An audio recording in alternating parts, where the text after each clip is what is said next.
Welcome to Kallis kitchen. காளான் மிளகு வறுவல் எப்படி பண்ணுறதுன்னு பார்க்கலாம். அதுக்கு முதல்ல தேவையான பொருட்கள் என்னென்னு பார்த்துடலாம். காளான் 200 கிராம், வெங்காயம் மீடியம் சைஸில் 3, தக்காளி 1, இஞ்சி 1 துண்டு, பூண்டு 4 பல், கருவேப்பிலை 1 கொத்து, மஞ்சத்தூள் 1 பிஞ்ச் அளவு, மிளகாத்தூள் 1 டீஸ்பூன், மல்லித்தூள் 2 டீஸ்பூன், சீரகத்தூள் 1 டீஸ்பூன், உப்பு தேவையான அளவு, கொத்தமல்லி இலை கொஞ்சம், சோம்பு 1 டீஸ்பூன், மிளகு 2 டீஸ்பூன்.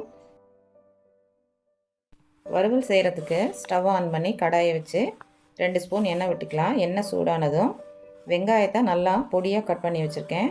அதை சேர்த்து நல்லா சிவந்து வர வரைக்கும் வதக்கிக்கலாம். கொஞ்சம் கலர் மாறி இருக்கு பாருங்கள். இன்னும் கொஞ்சம் வதங்கட்டும். நல்லா செவந்துருச்சு. இதோட நறுக்கின தக்காளி சேர்த்து வதக்கிக்கலாம். நல்லா கலந்து விட்டு ஸ்டவ்வை சிம்மில் வச்சுட்டு ஒரு 2 நிமிஷம் மூடி போட்டு வேக விட்டோன்னா தக்காளி நல்லா குலைவாக வெந்து வந்துடும். இப்போ பாருங்கள், தக்காளி நல்லா குறைவாக வெந்து வந்துருச்சு. இதோட இஞ்சி பூண்டை கொரகொரப்பாக அரைச்சி எடுத்திருக்கேன். அதை சேர்த்து கருவேப்பிலை சேர்த்து இஞ்சி பூண்டு வாசனை போகிறது வரைக்கும் நல்லா வதக்கிக்கலாம்.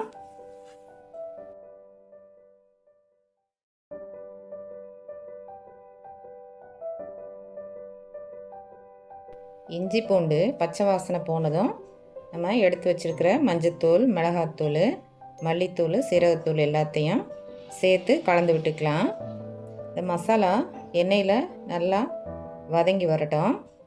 வதங்கி வந்த பிறகு 100 ml தண்ணி சேர்த்துக்கலாம். சேர்த்து நல்லா கலந்து விட்டு வேக விடலாம்.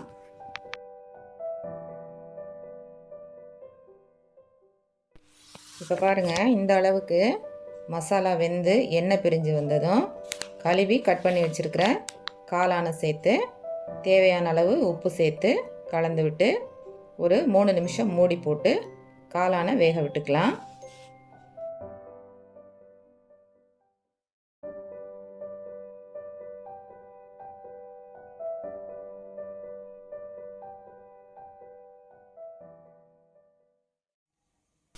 இப்போ 3 நிமிஷம் ஆயிடுச்சு. மூடியை எடுத்துகிட்டு பார்ப்போம். காளான் எப்படி தண்ணி விட்டுருக்கு பாருங்கள். இனி மூடி போடாமல் ஒரு 2 நிமிஷம் வேக விட்டோன்னா இந்த தண்ணியெல்லாம் ட்ரை ஆகி காளானும் நல்லா வெந்து வந்துடும். இப்போது நல்லா தண்ணியெல்லாம் ட்ரை ஆகிடுச்சு பாருங்கள்.